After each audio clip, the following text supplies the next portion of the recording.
Welcome, dearly beloved anointed ones. Power only works where permission is quietly given. There's a certain kind of person everyone knows, the one who seems to run the room without raising their voice, the one decisions bend around, the one people hesitate before disagreeing with. He manages systems, controls narratives, influences outcomes, and somehow always lands on his feet.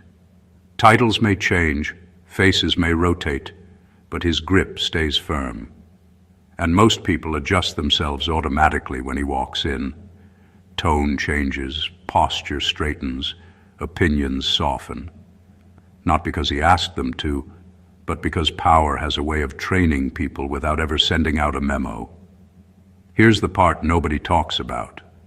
Power doesn't collapse loudly. It glitches first. Studies on social influence show that authority depends less on dominance and more on compliance cues. Micro-behaviors like approval-seeking, emotional responsiveness, and predictability. Take those away, and even the most influential person begins to misfire. Their confidence wobbles, their timing goes off, their presence feels slightly off, not dramatic, just noticeable. That's where this story starts. Because somewhere in the middle of all his control, there's one place where the system doesn't respond. One person the usual methods don't work on. No flinching, no adjusting, no emotional handshake. And suddenly the man who runs everything starts acting different. He talks slower, thinks longer, chooses words like they cost money. The same guy who interrupts others now waits. The same guy who commands attention now watches the room first. And everyone notices, even if they can't explain why. It's almost funny in a quiet way, like watching a seasoned chess player realize the board has one square that refuses to behave. No fireworks, no confrontation, just a subtle malfunction in his usual authority, the kind that makes people exchange glances and think, "Did you see that?" This isn't about rebellion, it's not about dominance, and it definitely isn't about ego. It's about something far rarer and far more unsettling to control-driven people. Someone who never signed the invisible contract. Someone who didn't give permission, didn't opt in, didn't adjust their inner compass just because everyone else did. And once you see it, you can't unsee it. Because when power fails quietly in one place, it exposes how carefully it's been maintained everywhere else.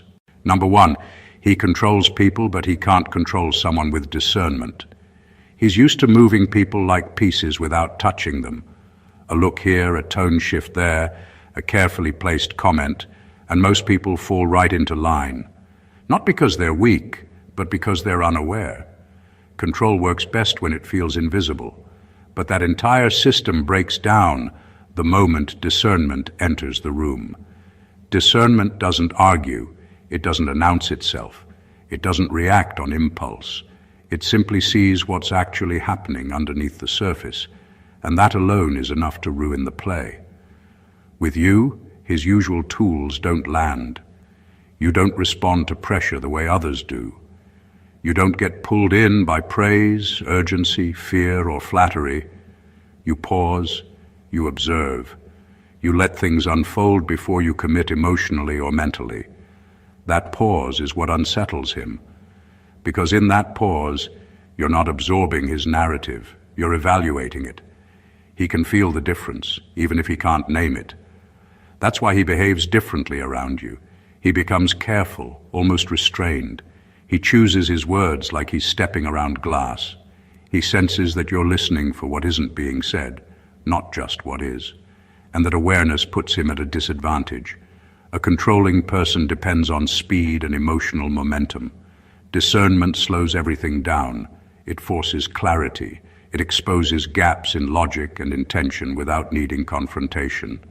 People around you notice it too. They see how confident he is with everyone else and how measured he becomes with you. They notice how he doesn't test you the way he tests others. He doesn't push your boundaries casually. He doesn't play the same games, not because you're aggressive, but because you're grounded. You don't need to win the room to stand firm in yourself. The truth is, Discernment makes you uncontrollable because it makes you self-led. You're not reacting to personalities, you're responding to reality. And when someone who thrives on influence meets someone who sees clearly, control quietly loses its grip. No drama, no showdown, just a subtle shift where power no longer knows where to land. Number 2, his authority doesn't work on someone who isn't trying to impress him. He's mastered the art of influence. People bend, adjust, and overcompensate without even realizing it. They mirror his expectations, tailor their words, and modulate their energy just to fit the space he occupies. That's how he maintains authority. Subtle, almost invisible, but unmistakably effective. But you don't play that game, you don't seek his approval, and you don't perform to match his standards. You exist fully in your own integrity, and that breaks his rhythm in a way he doesn't encounter with anyone else. Around you, the usual rules don't apply.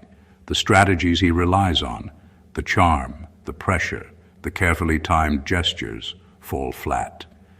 He's forced to slow down, to think, to measure, because he can't anticipate your reactions the same way he does with others.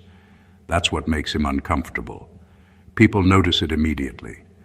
The man who's used to commanding attention now has to consciously adjust his presence, and even then it's different. He isn't less capable, he's just constrained. You are the exception, and exceptions always draw eyes. The absence of impression-making from your side isn't arrogance, it's rooted in self-possession. You're not trying to prove yourself to anyone, and that refusal to validate his dominance is like a mirror he can't look away from. Others might laugh it off, thinking he's simply being polite or restrained, but the shift is real and noticeable. Your steadiness forces him to navigate a space where he doesn't have the upper hand, and the subtle cracks in his usual authority become visible to everyone. What's fascinating is that his discomfort isn't overt. It's quiet, but palpable. The hesitation, the careful choice of words, the way he slightly softens or recalibrates, these are all signs of someone adjusting to someone who refuses to play by the same rules. Around you, the dynamics of control invert subtly but undeniably. Everyone senses it. And that's why authority, no matter how practiced or powerful, doesn't work on someone who isn't chasing it. You are steady, self-contained, and completely untouchable in the ways that truly matter. Number 3, he can predict everybody's reactions except yours. He thrives on patterns. He studies people, reads behaviors, and anticipates reactions before they even happen. Most people give themselves away with the slightest twitch of emotion, the half smile, the quick nod, or the hesitant word. He picks up on those signals instantly and adjusts accordingly, almost like he's always 10 steps ahead in a game no one else even knows they're playing. That's how he maintains control, how he bends rooms to his will, and how he keeps others off balance without ever raising his voice. But when it comes to you, all of that expertise fails. Suddenly, the moves he's used 1,000 times to navigate people no longer work. You don't give him cues, you don't telegraph your responses, and you don't act predictably. That unpredictability unnerves him. He's used to calculating outcomes, scripting interactions, and knowing exactly when to push and when to pull. You disrupt that system entirely. Your responses are measured, grounded, and rooted in reality rather than expectation. You don't react to his energy. You respond to the situation as it truly is. That makes him pause, adjust, rethink, and sometimes overthink. Even the smallest hesitation on his part becomes noticeable because it's so unlike him. People around him can feel it too. They see the usual calm confidence falter, the practiced assertiveness soften, and the carefully orchestrated control wobble. What makes it even more remarkable is that he knows you aren't being difficult on purpose. You're not trying to outmaneuver him or show superiority. You simply operate from a place he can't anticipate, a space where truth and clarity dictate the rhythm.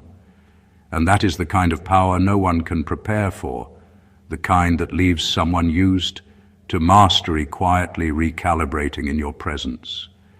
Your unpredictability isn't chaos, it's precision, and it's visible to everyone. It silently exposes how much effort he puts into controlling people who are predictable. And in that quiet, subtle way, it becomes undeniable. The one person whose reactions he can't predict is standing firm, untouchable, and entirely unshaken. Number 4, his ego shrinks. Because you don't feed it, he's used to people fueling his sense of importance like oxygen. Compliments, attention, agreement, even subtle validation.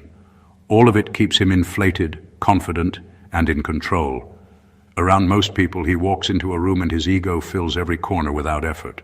But with you, that air escapes. You don't inflate him. You don't laugh when he expects laughter. You don't react with awe or admiration. You operate independently, fully self-contained, and that silence or refusal is deafening to someone who thrives on external validation. What happens is almost fascinating. You notice it in the way he adjusts his posture, lowers his tone, or softens the force behind his words. The man who usually dominates the space suddenly appears smaller, more cautious. Not because he's lost power entirely, but because he's confronting someone whose presence doesn't require him to assert dominance to feel whole. That absence of feeding is a subtle but powerful disarmament. It's invisible to many, but undeniable to those who pay attention. People around you notice the shift. They see the contrast between how he behaves with others and how measured, careful, even slightly restrained he becomes with you. Your lack of ego validation isn't arrogance, it's self-possession. You aren't there to prop him up, to soothe his insecurities, or to play the part of the audience. That refusal forces him to confront himself in ways he's not accustomed to. He can't rely on the usual tools that work everywhere else, charm, intimidation, influence, because none of it lands when the recipient is emotionally independent. The quiet power in that is magnetic and unsettling at the same time, and the result is clear. The man who usually feels untouchable around others begins to operate differently in your presence. He recalibrates, restrains, and even hesitates. It's a subtle erosion of ego, one that doesn't need conflict to be noticed. His inflated confidence shrinks, and everyone watching senses the rare, unspoken truth. When someone refuses to feed a powerful ego, it loses its edge entirely, leaving him noticeably human. Number 5, he can dominate spaces, but he can't dominate a mind that has self-control. He's brilliant at reading a room, at bending energy, at taking command without raising his voice. Most people feel his presence before they even realize why, and they instinctively adjust. That's the kind of control that works like a magnet, pulling reactions, emotions, and attention toward him without effort. But there's one thing he can't manipulate: a mind that refuses to be swayed. You don't react impulsively. You don't get caught up in the theatrics, the tension, or the pressure. Your responses are measured, deliberate, and grounded in self-awareness, and that makes him uneasy. Control thrives on emotional leverage. He pushes buttons, reads micro-reactions, and watches for cracks. The moment someone becomes untouchable in their composure, the usual tools of influence falter. You've built a mental armor made of patience, clarity, and awareness. You respond from observation, not emotion. That single trait transforms the dynamic entirely. The man who normally dominates effortlessly now walks carefully. He chooses words he would throw casually to others. He hesitates where he usually acts. The predictability of his control has disappeared. People around him notice it immediately. The tension in the room subtly shifts, even if they can't describe why. The person who normally commands the room now seems cautious, restrained, almost polite in a way that isn't habitual for him. You've disrupted his rhythm simply by being steady. There's no confrontation, no overt defiance, just a quiet refusal to be moved or manipulated. That quiet refusal carries far more weight than any argument could. Self-control is not weakness. It's power that operates invisibly. He can control outcomes, influence behavior, and dominate appearances, but he can't reach into a mind that doesn't bend. Your steadiness exposes the fragile core beneath his performance of dominance. The result is striking. He loses the effortless upper hand he carries everywhere else, and the people watching can't help but notice the subtle shift. A strong mind cannot be conquered, and when someone realizes that, control stops being about force and starts being about observation, and you have already mastered it. Number 6. He adjusts himself around you because you expose his inconsistencies. He's practiced at controlling narratives, at crafting impressions, and at presenting a polished version of himself to the world. Most people respond to the performance without ever questioning it, letting him maintain a flawless front. But you are not most people. You see the cracks, the pauses, the gaps in his story, the things he thinks are invisible. You notice when his words don't match his actions, when his confidence masks uncertainty, and when his explanations are more about persuasion than truth. That exposure makes him cautious, because he knows that around you, his inconsistencies are visible. It's fascinating to watch. The man who usually talks with absolute authority suddenly chooses words carefully. He doesn't exaggerate as much. He edits his stories mid-sentence. He pauses where he would normally rush forward. That tension is subtle but unmistakable. People around him can feel it, even if they don't immediately understand why. There's a difference between someone who respects boundaries and someone who can't hide anything. You are the latter, and he instinctively recognizes it. What makes this especially compelling is that you're not actively trying to expose him. You're not setting traps or testing him. You simply exist in a way that doesn't allow for pretense. Your awareness acts like a mirror, reflecting truth that he usually controls through misdirection and influence. That reflection is disarming. The very tools he uses to run everything, charm, persuasion, calculated confidence, don't operate the same way when someone sees through them effortlessly. The result is clear. He becomes measured, careful, and unusually restrained. The ease he displays with everyone else vanishes, replaced by a subtle tension that reveals the difference between performance and reality. Everyone watching senses it, the shift from unchecked dominance to calculated restraint. Around you, the man who runs everything is suddenly just a man, and the quiet power of honesty, perception, and awareness becomes the force that he cannot control. You expose what everyone else overlooks, and that is why he behaves differently in your presence. Number 7. He senses that you can see the motives he hides from others. He's skilled at masking intentions. He knows how to hide what drives him, how to frame his actions in ways that look harmless, charming, or strategic to the people around him. Most fall for it without question, responding to the version he presents rather than the one beneath. But with you, that strategy fails.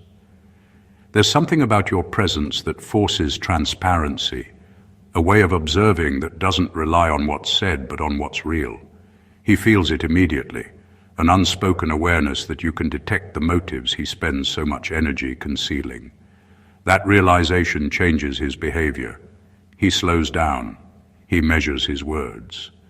The casual ease he carries with others disappears. He becomes more deliberate, more calculated, because he knows that in front of you, his usual methods of manipulation and influence won't land. You see the subtleties, the hesitation, the overcorrection, the tiny cracks in his narrative that he thinks no one else notices. And because he knows you see them, he has to behave differently. People around you notice it too.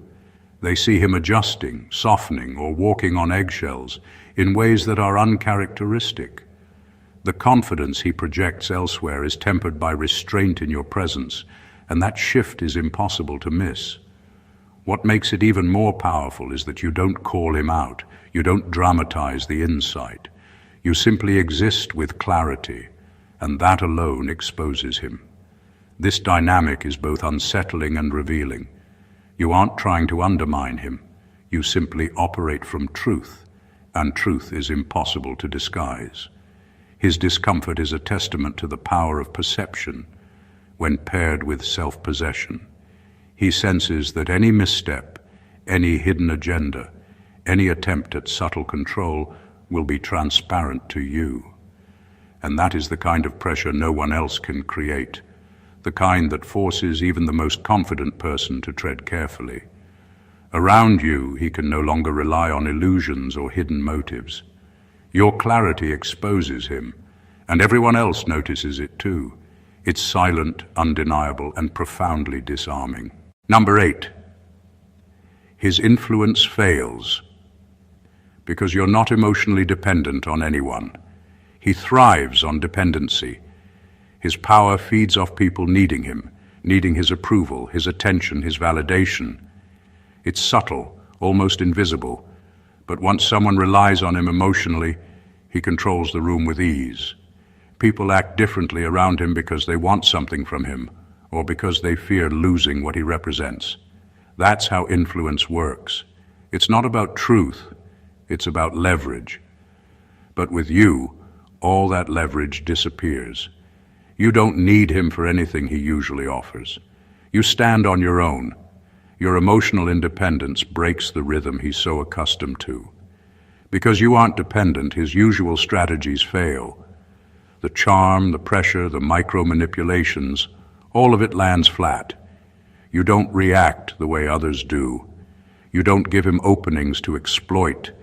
You don't feed his ego or his sense of control, and the effect on him is immediate, though he hides it as best he can. Suddenly he's cautious. He measures his words. He doesn't push. The confidence he displays everywhere else fades slightly when he realizes he's dealing with someone who cannot be moved by the levers he usually pulls.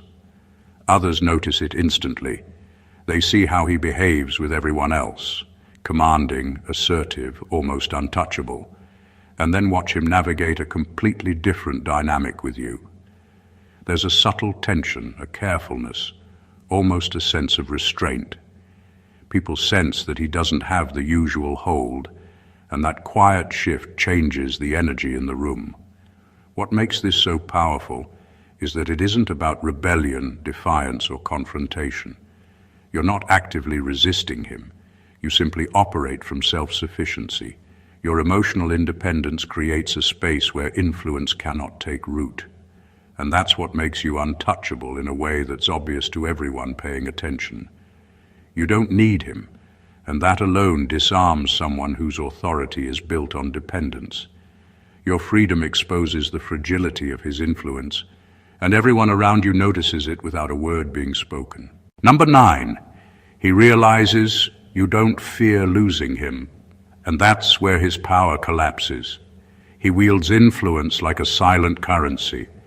People respond to him not only because of who he is, but because of the fear of losing him, the fear of losing favor, opportunities, or validation. That fear is his strongest tool. He doesn't always need to assert authority. Often just the presence of possibility is enough to bend others to his will.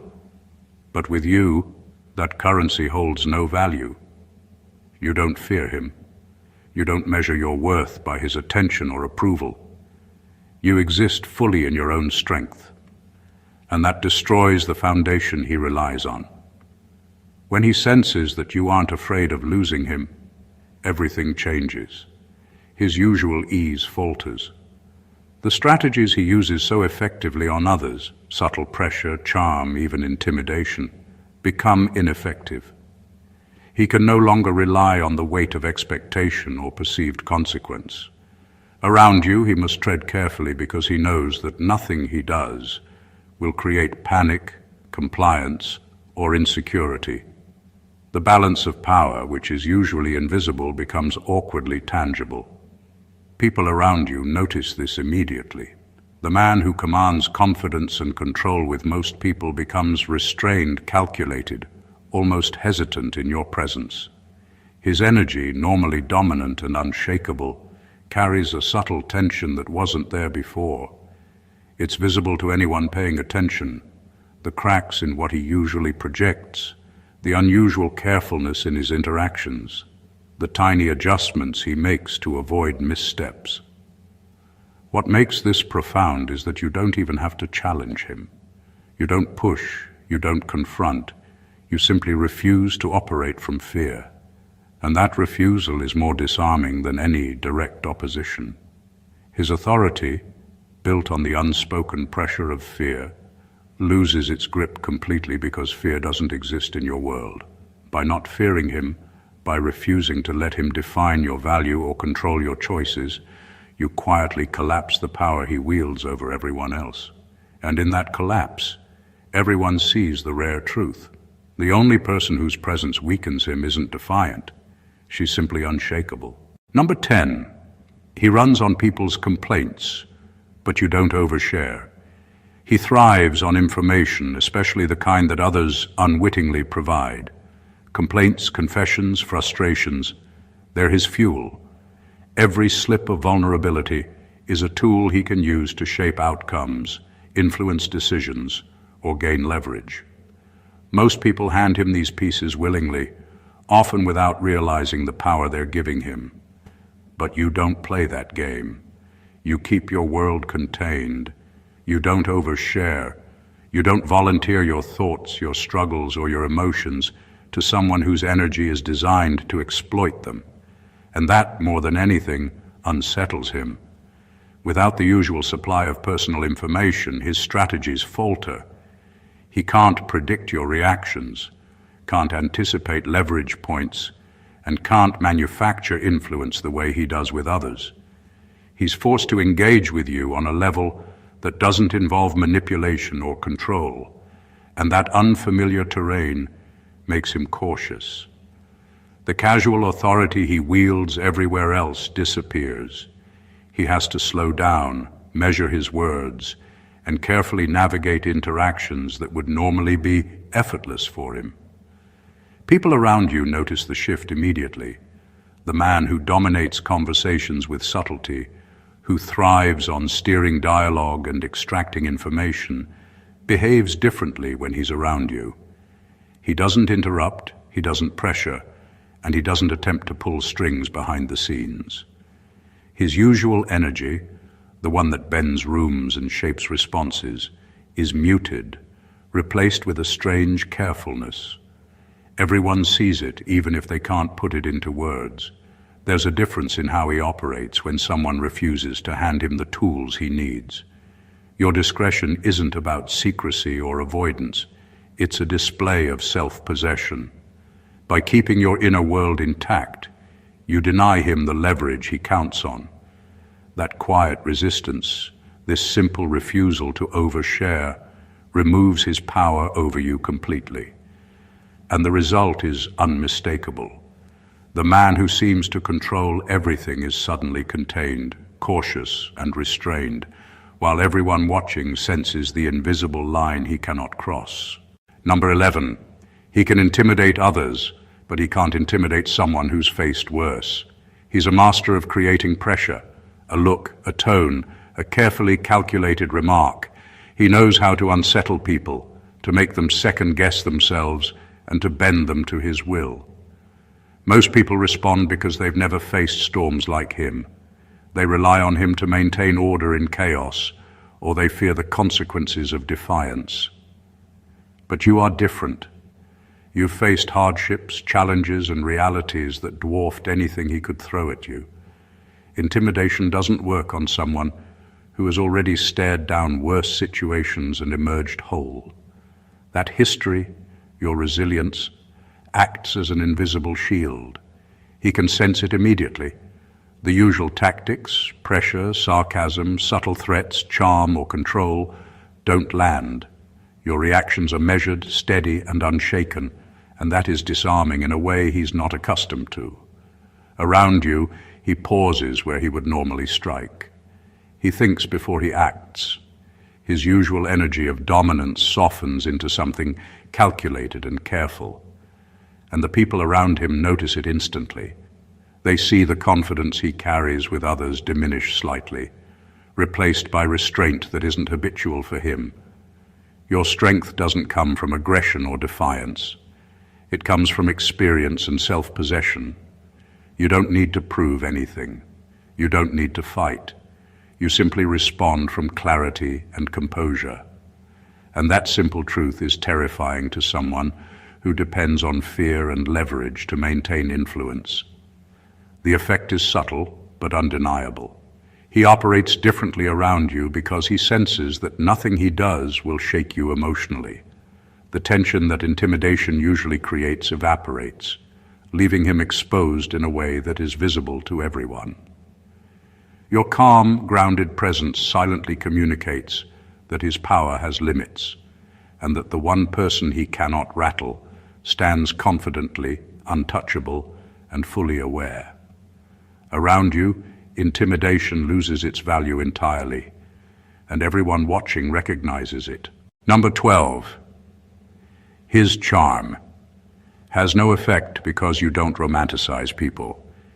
He's perfected the art of charm, the smiles, the stories, the charisma.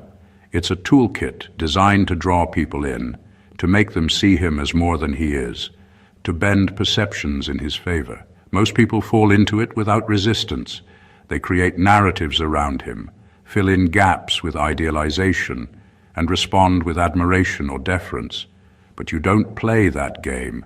You see people as they truly are. You don't fill in the blanks with fantasies or hope. You deal with reality, not performance. And that changes everything. When he encounters you, the usual patterns of influence fail. The charm that works effortlessly elsewhere falls flat. He can't rely on flattering gestures, witty remarks, or calculated vulnerability because you don't romanticize the person behind them. You evaluate actions, words, and intentions as they are, not as he wants them to appear. That subtle resistance makes him cautious. He can feel it, the energy shift, the way his presence no longer commands an automatic response. Around you, he must measure every word, every gesture, every nuance, because you won't supply the emotional embellishment that strengthens his influence elsewhere. People around you notice the change immediately. The man who usually dazzles, who holds attention with a casual ease, suddenly operates differently. He becomes more deliberate, more restrained, almost tense in his interactions. His charm, which is normally a force that shapes rooms and sways opinions, is neutralized, and that subtle difference is impossible to miss. Your strength is quiet but profound. It's not defiance, it's not confrontation. It's a refusal to participate in the illusions that fuel his control. By engaging with him on reality rather than perception, you disarm him completely. You show that admiration, fear, or idealization are the tools he relies on, and when they're absent, his influence collapses in a way that is immediately visible to everyone. Around you, charm loses its magic, and the man who runs everything becomes just another person, careful, measured, and aware that his usual effect no longer works. Number 13. He avoids testing you because he knows you don't play social games. He thrives on testing people. It's how he measures boundaries, gauges loyalty, and discovers vulnerabilities. A sly remark, a subtle provocation, a hidden challenge, he uses them to see who bends, who folds, and who reacts in ways that can be manipulated. Most people respond without thinking, revealing themselves piece by piece, allowing him to maintain the upper hand. But you operate differently. You don't play the games he relies on.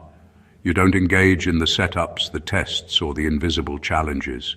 You respond from your own standards, not from his triggers, and that completely disarms him.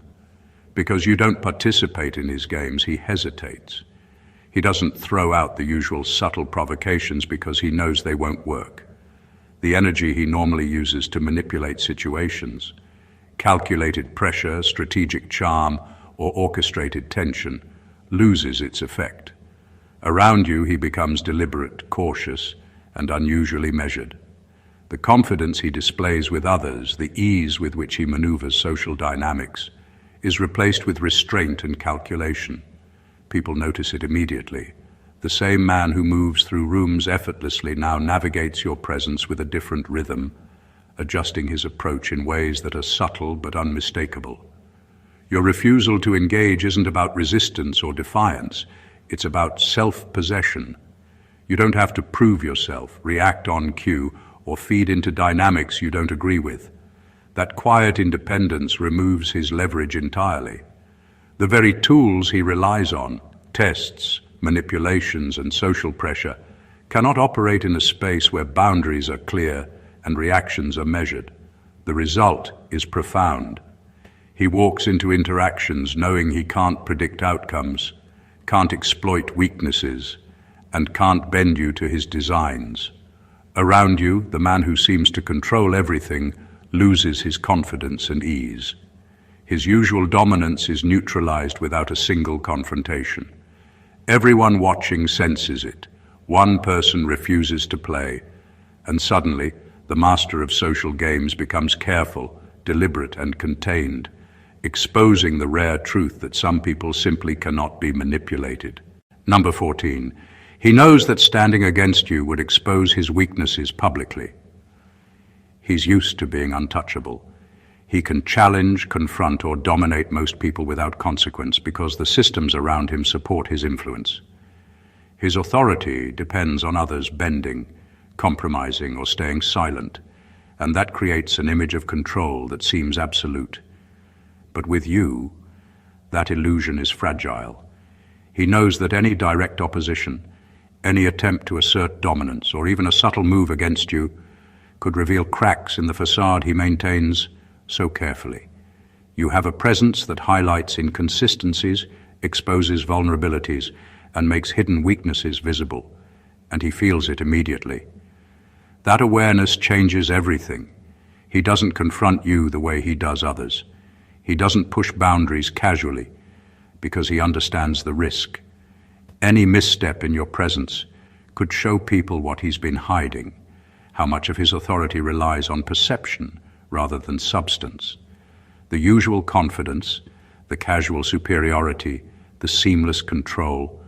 Around you, it becomes measured, restrained, and cautious.